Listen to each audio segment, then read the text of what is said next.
Welcome everyone to Think Yes. Capital. We are here in a new video with Niko from Australia. To start with, can you introduce yourself? My name's Niko. I've been trading for such a small amount of time, 5 weeks, and I passed 100K funded with ThinkCapital. What else can I say? The way I got into trading was I was traveling. I was in Bali, and I met two guys that were from Germany, and they were doing trading full time. And I think it just showed me the possibilities. They were the same age as me, 22 years of age. It showed me the possibilities of trading. So they really got me into it. I don't really use their strategy. They did break and retest. I kind of did my own research and back tested and just honestly did my own due diligence on trading instead of just trying to follow someone else's path and taking the easy route. You know what I mean? So, but yeah, that's pretty much on my journey. It's quite small. I'm still learning. That's insane. You just started and you got funded. You know, I think that's the dream of most traders to start trading and already being profitable and making profits.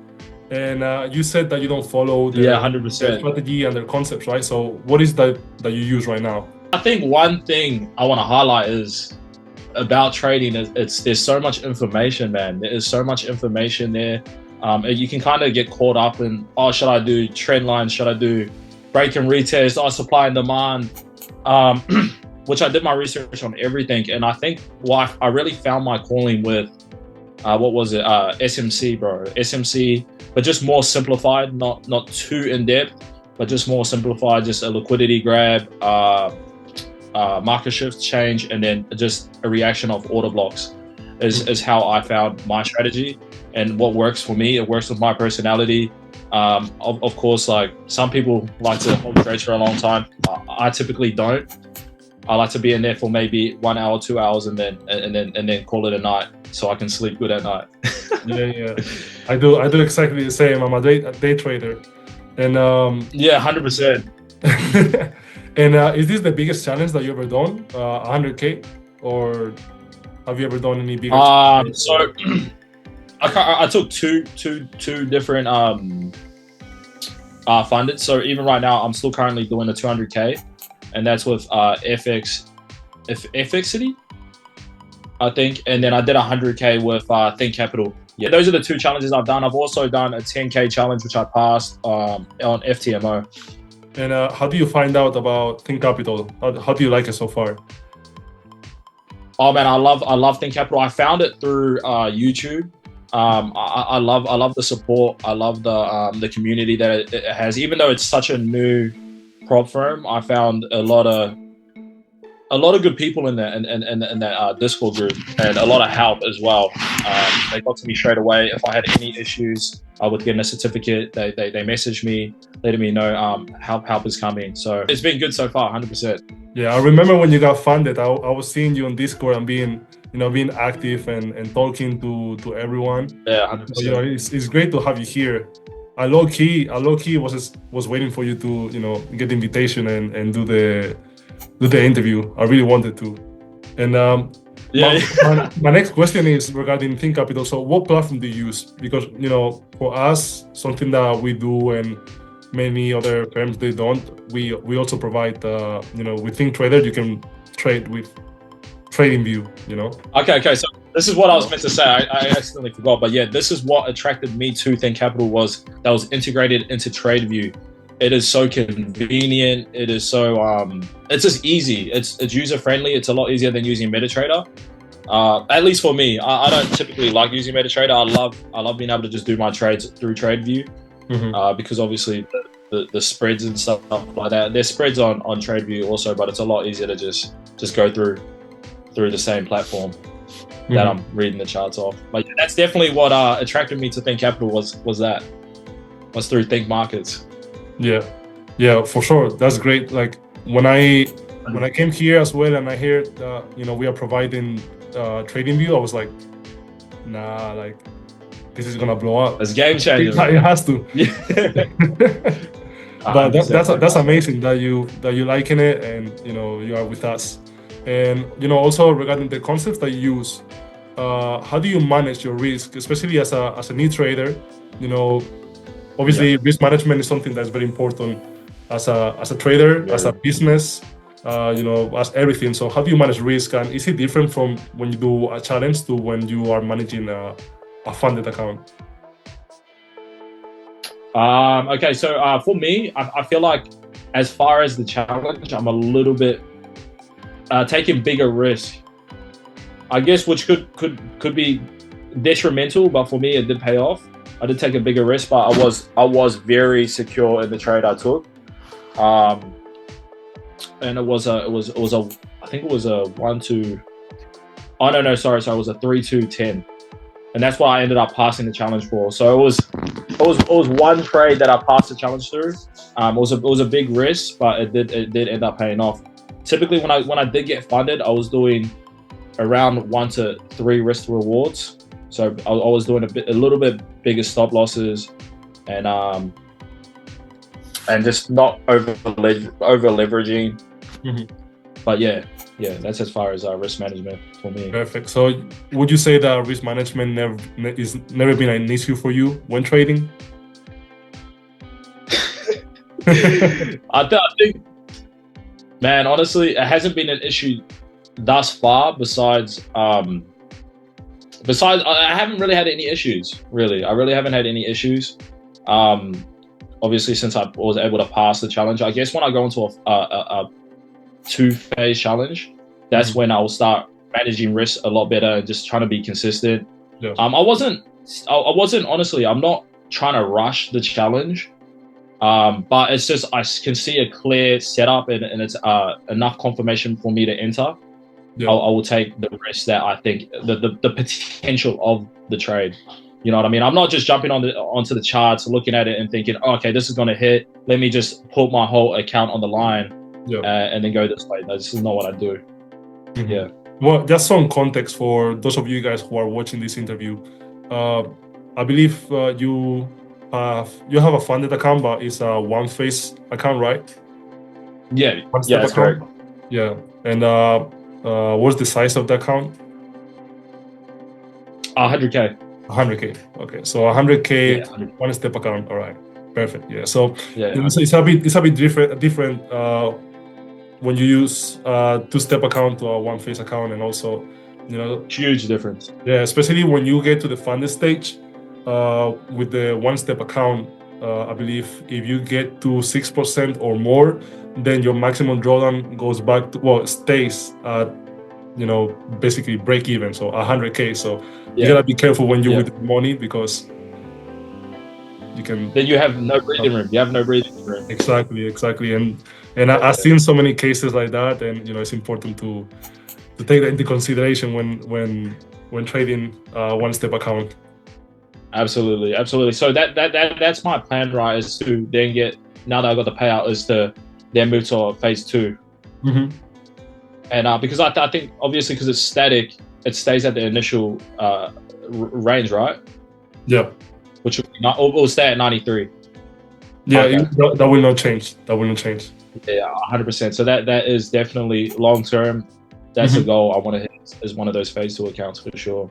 Yeah, I mean, this is like everything in life, right? Some people will prefer one step. It's easier, just one phase. You're confident, and you are maybe in a winning streak, and you want to pass this account, one phase, boom, you got it, you get funded, and then just need to manage your risk better, so you can withdraw your profits based on your performance in the demo account. But it is true that when you have a two-step account, then you have more breathing room. Even if you go on in drawdown, then you can feel a bit more relief that you have some space. Yeah, exactly. You're able to build a secure buffer as well. You're able to build a buffer, whether that's 2% of the account, and then leaving that in there, and then the rest you can withdraw. Is definitely going to be my plan once I pass that phase 2. Yeah. So now let's go back to your concepts and the way you trade. Would you mind sharing your charts and teaching us, showing us? Oh, yeah, 100%. All right. So pretty much with my strategy, it's just a simplified SNC concept. You can see it's bearish in the 15 minutes. So I'll look into the 1-day time frame just to get a bigger picture, which we can see right here. The bias is definitely bearish. So pretty much I'll only be looking for sells. I'll jump down into the shorter time frames, and this is pretty much it, man. And if nothing comes, nothing comes. I don't force any trades. Mm-hmm. So in regards, I just analyze the charts. I mark out my points. I could see there's a sell side liquidity has been taken. So I'll just start marking everything out. Structure shift here as well, which I just want to mark out. We got to hide that. The trend is my friend, is how I look at things. If it wants to take out the buy side's liquidity, I'll start looking at buys, regardless of what the 1 days are saying. Mm-hmm. But I'll just be a little bit more cautious. I'll see what type of where liquidity may want to take. Let's say if it does break the buy side liquidity, I'll start looking at maybe having my take profit at this high or this high. You know what I mean? Yeah. But yeah, so pretty much this is it. I'll look at, see if there's any FEGs, see what price is reacting off. Even here, like I would consider this an order block for me because I'm just seeing how price is reacting. Mm-hmm. It's obviously been, this is a bit choppy, but you know, I'll still mark this out for maybe another entry. If it comes back down and rejects off it, I'll definitely look at entering on a buy or a sell, whatever. Regardless, I'm just going with the market on what it's showing me.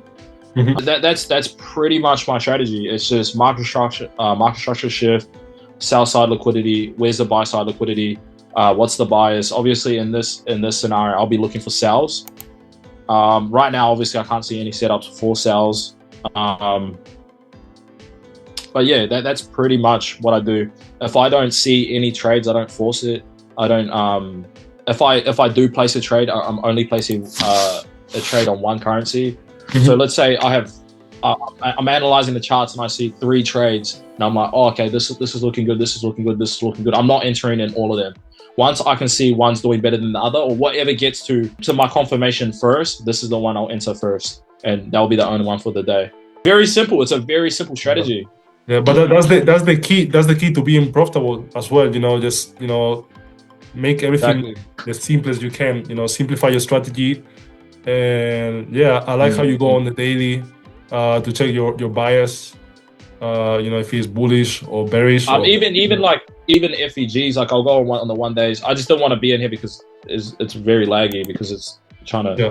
But I'll look for FEGs in the 1 day, even the 4 hours. It's just depending on how the market's looking to me. If it's looking choppy, I would just leave the market and I'll just go to another one. But overall, this is pretty much like the foundation to my trading. Market structure change, liquidity grab, which is right here.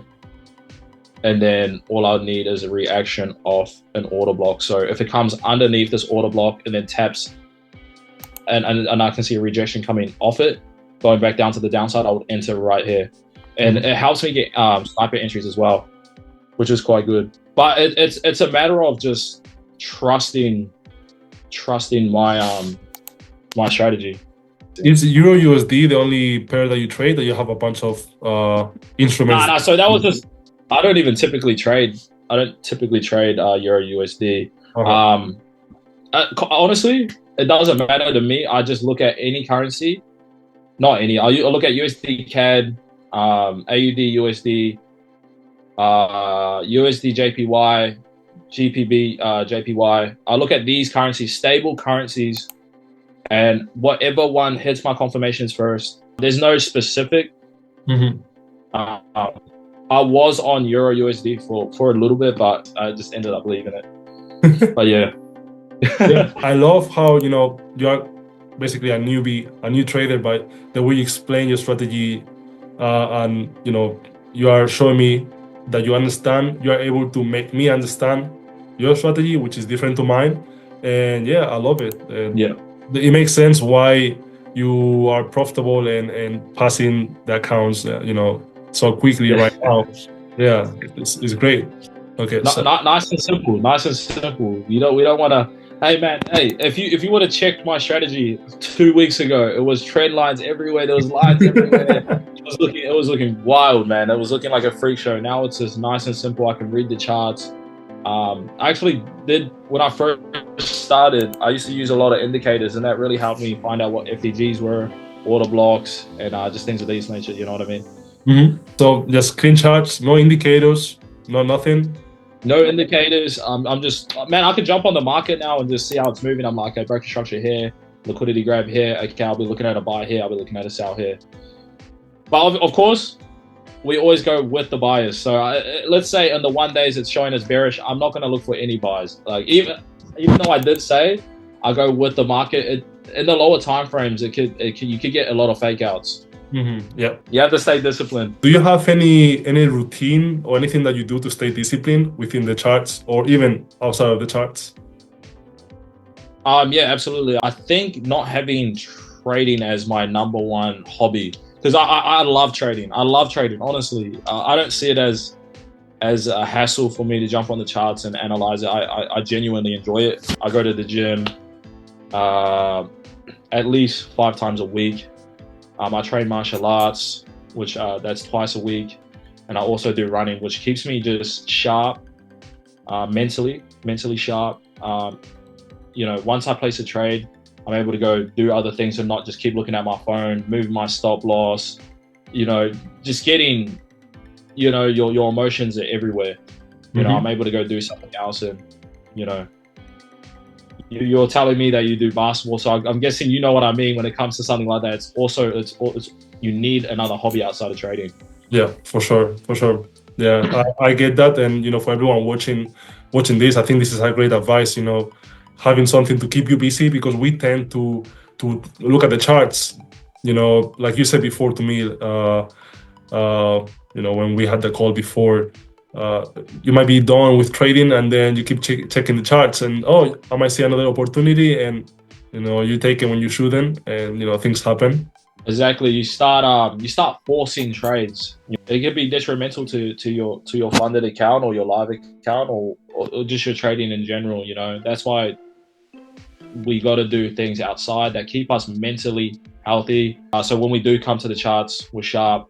When we're looking at proper entries, we're staying disciplined as well as just patient, and we're able to just stay consistent to a day-to-day basis. Yeah, for sure. And is martial arts something that you wanna pursue like a more professional way, or you just do it as a hobby? For me, so I've been doing it for 3 years, and for me currently it's definitely a hobby. It's a way to keep me fit, keep me moving, and I think the community in there as well keeps me just very stable, mentally as well. Just being able to have a group of brothers that I can go to, and you know what I mean. Yeah. But just like you know what I mean with basketball. But for me, it's just a hobby right now. I did want to pursue it in the past until I did find trading. I ended up just wanting to put all my time into trading because, like I said, I was able to see the possibilities of it. Seeing these 2 young guys traveling around the world that had $15,000 watches on their wrist, and I was just like, I want to be able to see this through. I want to be able to see what it can do for me. You know what I mean? It was inspiring for me. I didn't see any envy in it. I was like, I want the same thing. Not maybe not the watches and all of this, but just being able to have the freedom to be able to travel and be able to make money from your phone. Yeah, and you just said a point that I find very interesting. I also do look at other people. I look up for other people, and in the trading world or maybe in the sports or whatever. And I wouldn't say it's I envy them, but for sure it's like motivation. Like, okay, they have this or that, or they accomplished this or whatever. And I'm like, okay, I want to do the same thing. How did they do it? And yeah, I feel like that's a healthy mindset to have. My next question was gonna be, do you have anything else in mind besides trading, or maybe you want to use trading for something else, or you just want to become a trader, full-time trader, and that's it? I think for me right now, my ambitions and my goals are just to become a full-time trader. Like I said, I thoroughly enjoy being on the charts. It's genuine. And I just love it, man. It's like a passion for me. Even though I've only been in it for 5 weeks, I can already feel it. I already have a fire in my stomach to wanting to pursue certain levels. Even passing the 100K, I was so proud of it. You know what I mean? It was a huge achievement. But my biggest achievement was being able to come into the Discord on the Friday live Q&As and being able to just voice my journey. This was bigger than the 100K. This was bigger than the 100K, for me at least, you know what I mean? And I think for things like this, being able to help other people with their goals and their journey is a big motivator for me to continue. Yeah, the watches are nice and all of this, but I think for me, being able to see people chase their dreams and constantly pursue it, even with adversity, is a big thing for me, and it drives me to want to get better, to be able to actually help more people. That's For sure. That's great. Yeah, that's the dream. And since you mentioned that, what advice would you give, to someone who's starting trading, or maybe someone who already started and is struggling, going through adversity and maybe they don't see the light at the end of the tunnel? I mean, yeah, 100%. I mean, it's hard. It's a hard one because we can be quite attached to the money that we're losing. And I mean, I think, I'm not sure, I'm just going to use it as an example, but if God has a plan for you, it will all work out. You know what I mean? If you're not built for trading, you're not built for trading. But if you are, you'll keep going. And that's just that's that. You know what I mean? Regardless of the time, regardless if you're profitable, regardless if you're not profitable, you have to see in a vision that only you can see. For sure. And then if you can't see it, it's not for you. That's just how I think, For sure. But this is definitely for you. This is definitely for me. I love the adversity. You know what I mean? I love the adversity. It's good. Yeah. It's good. Yeah. It just wins. And do you have any other advice or anything that you want to share with us? I personally love to correlate our day-to-day basis, in my case, sports and whatever we do, to trading. I think like it's pretty similar in terms of discipline, patience, your psychology, your mindset, and going through adversity. So, you also go to the gym and do sports, like martial arts, you are testing yourself and getting hit and all the struggles. So for me, it's just amazing to have you here and hear all about your, the advice that you can give us. Bro, I appreciate you having me on as well. I appreciate you having me on. It's been a blessing, honestly. I'm glad I'm able to come tell my story, even though as short as it is. And that's another thing with martial arts is you have to put your ego aside and your pride aside. And that's a big thing in trading, because the market will humble you for sure. So that's why another thing I love about martial arts is you get humbled. So I stay humble. Yes, sir. Sure. It was amazing to have you here, and I hope to have you back. Hopefully. Yeah, I'm gonna be back, man. I'm gonna be back for sure. Yeah, that phase 2, I'm coming for that phase 2. I'm gonna do the phase 2 and then phase 3. We'll see my consistency build up and just constantly get better. And that's the goal, right? We all just want to constantly get better as human beings and as well as in trading. You know what I mean? But it's all a part of the journey, and we just got to keep going. If you can see that light at the end of the tunnel, just keep chasing it, regardless of your situation. Don't over leverage, don't over trade. Trust in your strategy for sure. And despite how long you've traded for, I'm proof of it. You can do it. You know what I mean? Because that's one thing I did notice. If I could just end on this real quick, is there's a lot of negativity inside the trading community. That's the first thing I noticed. Like when you're coming in, the first few videos, they're telling me, "Oh, you're not going to be profitable for this for at least 2 years. You're going to have to demo trade for 6 months before you try it." Man, do what you feel in your heart to do. If you think you can pass 100K, just take a leap of faith and go do it. You know what I mean? Don't let the community hold you back. Yeah, I agree. Maybe what works for me doesn't work for you, and you have a different approach, and that's perfectly fine. I think that's something that, as a humans, we don't follow what we think. We follow what other people do. Just because some other people have accomplished something that you haven't, doesn't mean that the way they got there is the way that you're gonna get there as well. Yeah, 100%. And thank you for sharing. Thank you so much, bro. Thank you.